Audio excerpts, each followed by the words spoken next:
A pesquisadora Maria de Lourdes Bueno Trindade Galo, da Unesp de Presidente Prudente, fala sobre monitoramento ambiental por sensoriamento remoto. Ela, em conjunto com pesquisadores e orientados, analisa dados coletados continuamente por sistemas de sensores instalados em ambientes aquáticos, terrestres, aéreos e orbitais. Esse sensoriamento é usado para identificar, mapear e monitorar condições ambientais que são relevantes para diversos estudos, como a evolução histórica de uma área, o controle de pragas na agricultura, a população de vegetações aquáticas, espécies de árvores, entre outras. O Ciência Sem Limites começa agora. Está no ar o Ciência Sem Limites. Bem-vindas e bem-vindos. Como vocês puderam ver, na abertura do programa desta semana, nós vamos falar sobre sensoriamento remoto. Ao nosso lado está a professora e pesquisadora Maria de Lourdes Trindade Galo. Professora, prazer em tê-la no Ciência Sem Limites. Muito obrigada pela oportunidade de falar sobre os nossos projetos envolvendo sensoriamento remoto, especificamente monitoramento ambiental. Monitoramento ambiental. Antes da gente entrar especificamente nesse tema, conta pra gente a sua trajetória acadêmica. Bom, eu sou formada em Engenharia Florestal pela Universidade Federal de Viçosa, fiz mestrado em sensoriamento remoto no Instituto Nacional de Pesquisas Espaciais, o INPE, e meu doutorado, depois que eu ingressei na Unesp, é especificamente em Ciências da Engenharia Ambiental, que eu fiz na Escola de Engenharia de São Carlos da USP. Então, é uma trajetória bastante multidisciplinar, que é a cara do sensoriamento remoto, que tem aplicações, tem muitas vertentes aí em todas as áreas aí do conhecimento e também, principalmente relacionado com o meio físico. Perfeito. Nós vamos falar até mais sobre isso, porque nessa área, no curso aqui de Engenharia Cartográfica, que nós estamos aqui em Presidente Prudente, permite, né, que várias áreas se incluam nessa profissão, no caso a engenharia florestal, a parte de computação, matemática.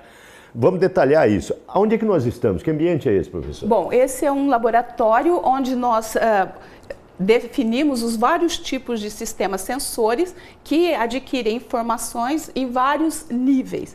Então, nós temos alguns desses equipamentos que são submergíveis, então são sensores que são colocados aí em barcos e são submersos para capturar a resposta de alguns alvos, né, esses sensores, de alguns alvos dos constituintes do corpo d'água que vão, digamos, definir se essa água tem clorofila ou tem mais compostos orgânicos e inorgânicos. Então, estão relacionados com a qualidade da água, tá? Então, a ideia é relacionar as medidas que nós tomamos depois com as propriedades, as características da água. Nós temos instrumentos que são utilizados em campo, para também medir a resposta da radiação em termos de radiação eletromagnética, da vegetação, do solo e das vários outros tipos de cobertura possível. Sensoriamento remoto ou monitoramento ambiental, detalhadamente, não é novo esse tema de pesquisa ou essa atuação, né? Ele já vem de décadas. É bastante antigo. O sensoriamento remoto, que teve realmente o seu desenvolvimento inicial, foi com os programas espaciais norte-americanos que começaram a adquirir imagens sistematicamente da superfície terrestre. Então, todos esses programas foram desenvolvidos para monitorar a superfície terrestre. Então, o monitoramento, os recursos naturais da superfície terrestre. Então, o monitoramento ambiental, na verdade, está bastante relacionado com o sensoriamento remoto, devido à possibilidade de nós adquirirmos sistematicamente imagens sobre a superfície terrestre e extrair informações sobre essas imagens. Então, é uma ferramenta, é um meio de obter dados bastante importante e que, como existe aí desde da década de 70 e sistematicamente desde 1984 com o programa americano Landsat, nós temos uma série histórica de imagens que permite que a gente acompanhe vários fenômenos da superfície terrestre. Nós vamos detalhar tudo isso. Agora, a senhora orienta também vários alunos, seja mestrado, doutorado e pós-doc também? Na verdade, nós temos um grupo de pesquisa e um grupo de estudos bastante consolidado nessa área de monitoramento ambiental. Então, desse grupo faz parte o professor Newton Imai, que também tem a mesma formação, ele é um engenheiro agrícola, mas ele tem a mesma formação que eu na parte de sensoriamento remoto. E também tem o professor Enner, que no momento não está no campus. Ele foi transferido aí para o campus de São José dos Campos. Mas ele faz parte do nosso grupo de pesquisa e do programa de ciências cartográficas. Professor, nós vamos ouvir um depoimento de quem e qual tema de pesquisa vamos ser abordados? Nós vamos ouvir a Érica, que ela desenvolve uma pesquisa, ela é uma pós-doc do nosso programa, que desenvolve uma pesquisa aplicada à detecção de doenças, monitoramento de doenças em culturas agrícolas. Perfeito. Roda o VT da Érica, então.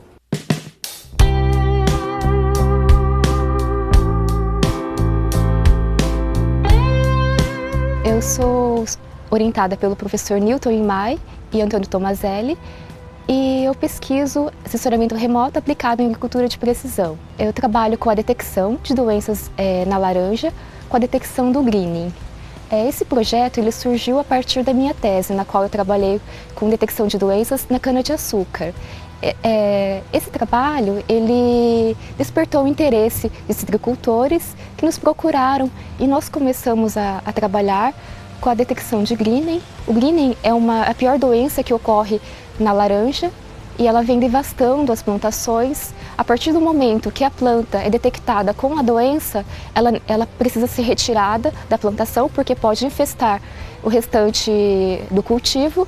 Então é necessário que ocorra um tipo de forma de detecção para que seja feito um manejo adequado do plantio.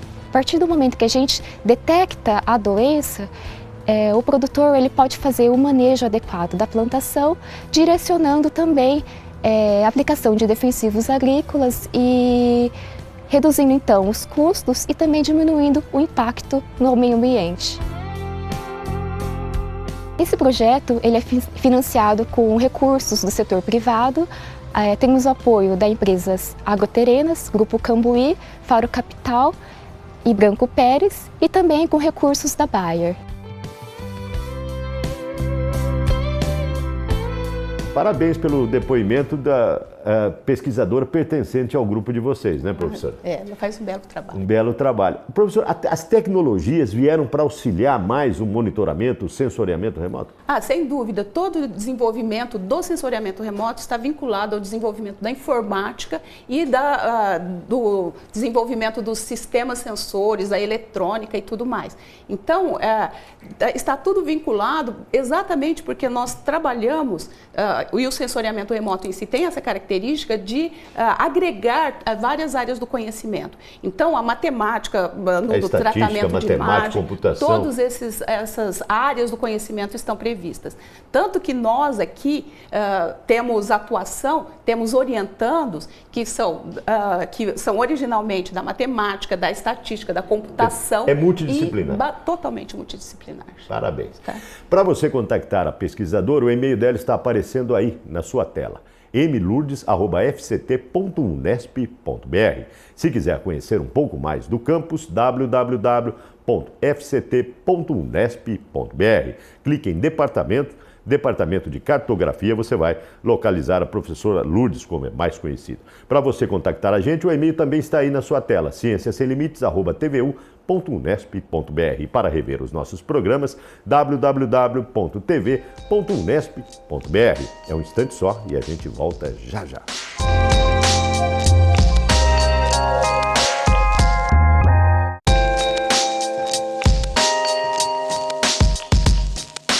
O Ciência Sem Limites está de volta. E como você pode ver, o assunto do programa desta semana é sensoriamento remoto.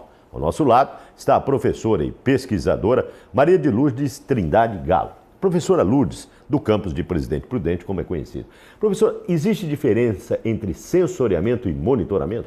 Sim. O sensoriamento remoto, na verdade, é o conjunto de todo o processo de aquisição da informação, que envolve uma fonte de energia, que envolve os objetos da superfície terrestre, as características dos objetos e o sistema sensor instalado numa plataforma aérea, numa plataforma orbital ou mesmo terrestre e aquática. Tá? Quer dizer, então dá para monitorar água, terra e ar. E tudo. a partir do espaço também, que Desde nós temos satélite, imagens. né? Exatamente. Agora, nós estamos vendo aqui de fundo e vendo imagens de muitos drones também utilizados. Também são utilizados porque nós instalamos câmeras nesses drones, né? E que vão adquirir imagens que depois serão processadas e nós vamos extrair informação sobre algumas características específicas. Se o nosso objeto de estudo é vegetação, é floresta, por exemplo, nós temos algumas orientações, um objetivo na extração dessa informação. Se é água, nós temos que conhecer as características desse outro ambiente, que é um ambiente aquático, para ver que tipo de informação tem que ser extraída e relacionada e tudo. Geralmente, em termos aquáticos, que tipo de informação vocês obtêm ou o que vocês pesquisam? Na verdade, mais sobre a qualidade da água. Então, a qualidade da água está relacionada com a composição das características, todos os elementos que estão dentro desse corpo d'água e que vão definir se essa água é adequada para consumo, essa água é adequada para abastecimento público se e teve tudo contaminação, mais. Se teve algum tipo de metal contaminação, pesado, coisa que vale. Principalmente as características biológicas, por exemplo, fitoplâncton, algas. Alguns tipos de algas especificamente desenvolvem toxinas e o monitoramento de algas é extremamente importante para ver se a água que está sendo consumida pela população, por exemplo, não está sofrendo alteração. Exatamente, não tem alguma alteração. Então, na verdade, existe CETESB e SABESP que fazem as avaliações, as análises da qualidade da água em pontos bastante específicos de captação. Mas a qualidade da água num reservatório, por exemplo, ela é bastante heterogênea nessa grande massa de água. O que o sensoriamento remoto nos possibilita?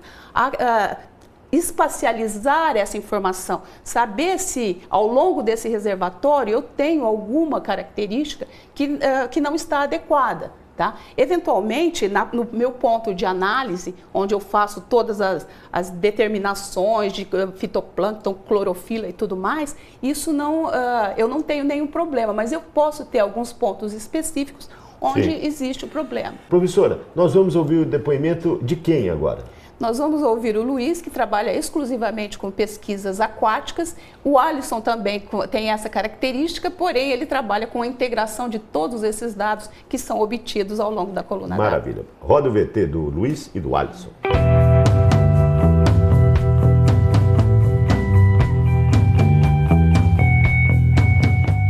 Bom, eu sou supervisionado pelo professor Enner, aqui do grupo de pesquisa, como a professora Maria de Lourdes falou, né? E eu trabalho especificamente com macrófitas submersas, né, que é um tipo de vegetação, uma vegetação aquática submersa, né? Então é aquela vegetação que fica no fundo do corpo d'água, né? Então meu trabalho em si é usar o sensoriamento remoto para estudar esse tipo de vegetação, especificamente trabalhando com reservatório. Qual que é a dificuldade, o desafio em se estudar essa vegetação? Né? Porque ela está submersa, está no fundo de um reservatório. Bom, então como de um satélite, né, que está orbital a quilômetros de distância do meu alvo em específico, eu vou conseguir estudar essa vegetação? Né? Então aí envolve diversos equipamentos que são necessários para gerar alguns modelos para poder eu tirar a influência da coluna d'água, né? Porque o meu alvo de estudo está no fundo do corpo d'água. Então eu tenho uma coluna d'água que está dificultando a detecção dessa vegetação, né? Então, e essa vegetação em reservatórios, principalmente em águas bastante limpas, ocorrem em até 7, 8 metros de profundidade. Então eu tenho uma coluna d'água bastante significativa.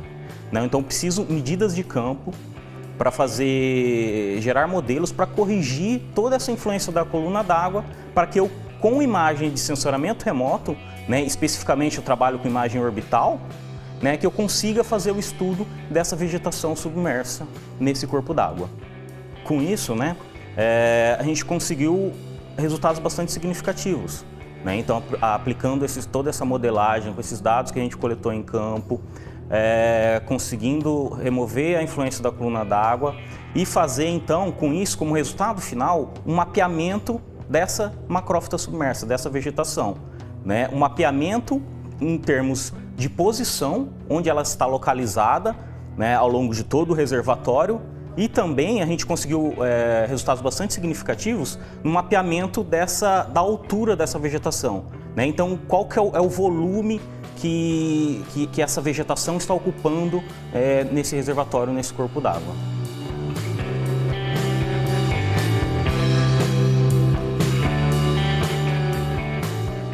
Eu sou orientado pelo professor Newton Imai, em colaboração também com o professor Milton Shimabukuro. E como a professora Lourdes disse, eu trabalho bastante nessa questão de integração dos dados, né? O nosso grupo de pesquisa em ambientes aquáticos, ele é uma subvertente do nosso grupo de pesquisa geral, né, de sensoriamento remoto, e a gente tem muito essa proposta de trabalhos de campo. Então nós efetuamos realmente a coleta em campo, utilizando os nossos sensores. Em razão dos apoios das agências de fomento, nós temos um conjunto bem grande de sensores, que são sensores, na verdade, que apresentam tecnologias de ponta e que nos trazem essa possibilidade de obter informações para trabalhar em cima desses dados. Então, aqui tem alguns sensores que nós utilizamos frequentemente no nosso grupo de pesquisa e eles têm por característica fornecer dados em diferentes formatos. Então, uma das vertentes do meu trabalho é justamente isso, propor essa integração conjunta dos dados, de forma que os dados brutos sejam realmente tornados informações úteis e interpretáveis para nossas pesquisas dentro do grupo no geral. Dentro do nosso grupo de pesquisa, nós trabalhamos em diversos reservatórios hidrelétricos, como por exemplo na cascata do Rio Tietê, no Rio Paranapanema, no Rio Grande, então tem uma produção bem grande de dados. Como resultado inicial do meu projeto, nós geramos um portal, que é um sistema online, para fazer essa integração e o processamento automático desses dados, buscando viabilizar essa agilidade na automação do processo de correção e interpretação desses dados. Professor, parabéns, hein? São integrados no grupo com pesquisas realmente valorosas, né? Muito obrigada. Realmente, a gente espera que tenha bastante repercussão esse tipo de trabalho. Perfeito. Nós vamos para um breve intervalo e no bloco seguinte vamos continuar conversando com a professora Lourdes aqui do campus de Presidente Prudente da Unesp. É um instante só, a gente volta rapidinho.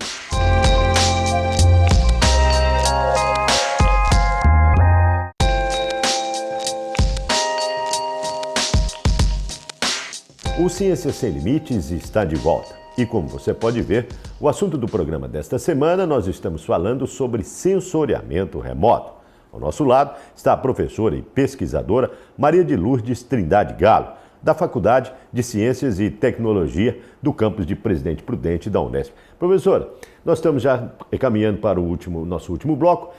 Em termos de tecnologia, esses drones, por exemplo, eles vieram somar para adquirir que tipo de informação? Imagens, né, de alvos específicos numa escala muito grande. Então, nós temos um detalhamento da informação, não só espacial, não conseguimos ver detalhes muito pequenos da superfície terrestre, mas também com algumas câmeras que nós dispomos aqui, nós conseguimos construir praticamente a resposta espectral dos alvos, porque nós temos possibilidade de adquirir em vários intervalos de comprimento de onda. Então, nós podemos, por exemplo, saber quais são as características mais importantes, por exemplo, qual é o discriminar, por exemplo, espécies de vegetação numa mata natural a partir das suas características de reflexão. Então, com essa informação mais detalhada, que é dada pelo drone, pela câmera instalada nesse drone, nós conseguimos esse maior detalhamento. Quer dizer, são câmeras específicas que têm essa característica de gerar, por exemplo, para uma mesma cena, uma quantidade muito grande de imagens simultaneamente em várias faixas do espectro eletromagnético. Então, nós conseguimos detectar algumas características que não são visíveis a olho nu e que também contribuem para que a gente conheça por exemplo, a fitossanidade, conheça as características, se aquilo é uma é uma árvore aí de um estrato superior, se aquilo é uma árvore de um estrato mais dominado dentro da floresta, por exemplo. Se existe contaminação? No caso, se existe algum tipo de contaminação, se existe algum problema de pragas, não especificamente numa floresta, mas numa cultura agrícola, isso é perfeitamente possível. A senhora tem uma pesquisadora do grupo que atua exclusivamente com drone? Exclusivamente com drone e mapeando fragmentos florestais com a ideia de identificar algumas espécies no dossel dominante, né, nos estratos superiores dessa floresta, e ver também as condições do subbosque, que trabalha mais nessa parte de sucessão e biodiversidade. Essa é a Gabriela. A Gabriela. Roda o VT da Gabriela, então.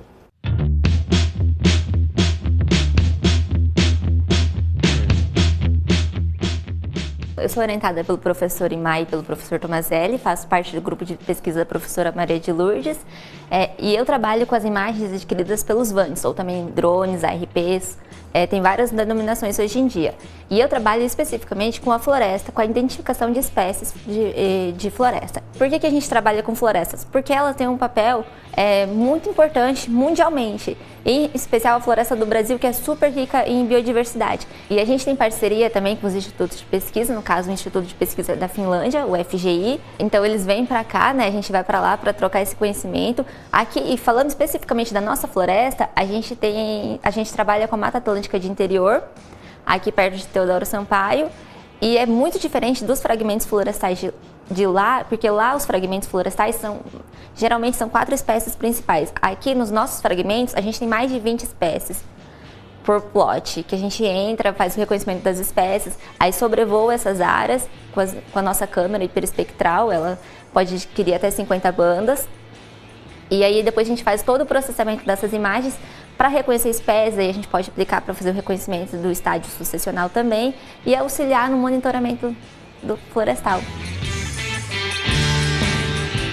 Então a gente já adquiriu imagens, desde 2014 a gente está adquirindo imagens, a gente fez 2014, 2015, 2016, esse ano nós fizemos novas imagens para mostrar mesmo que a biodiversidade aqui nos nossos fragmentos florestais está sendo mantida e a identificação dessas espécies ajuda a gente a verificar a manutenção dessa biodiversidade.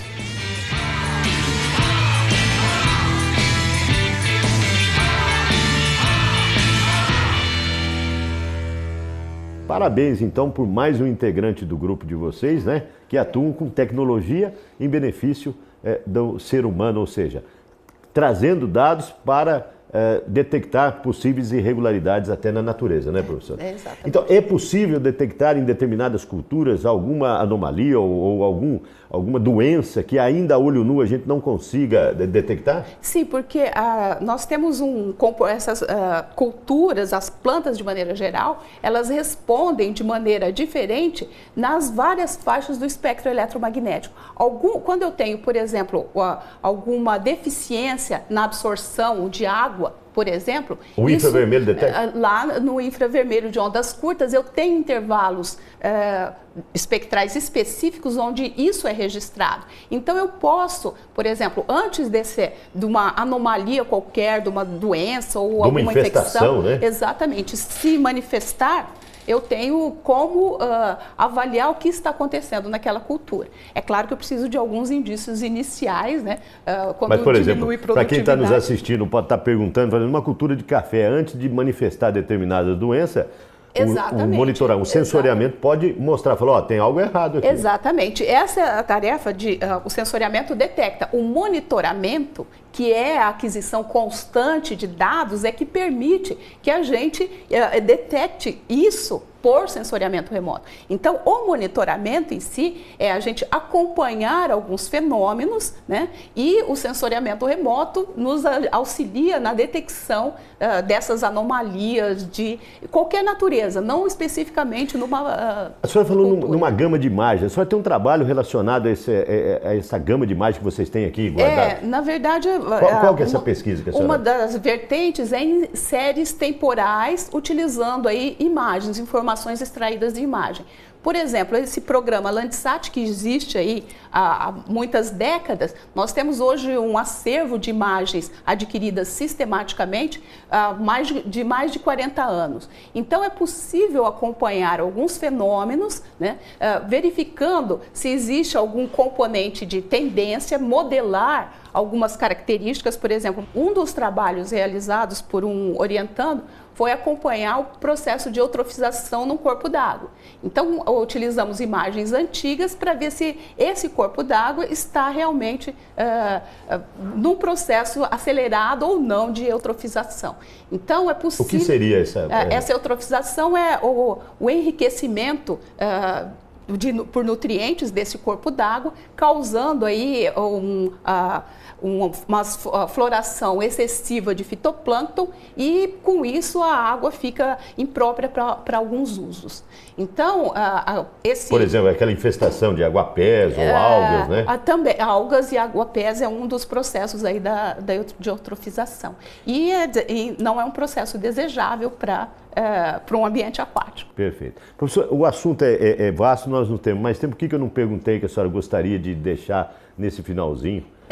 O que eu queria dizer é que o sensoriamento remoto em si, ele envolve trabalho de campo, um árduo trabalho de campo para coleta de dados que sustentem as nossas pesquisas e os nossos dados que são coletados no nível aéreo, orbital e tudo mais.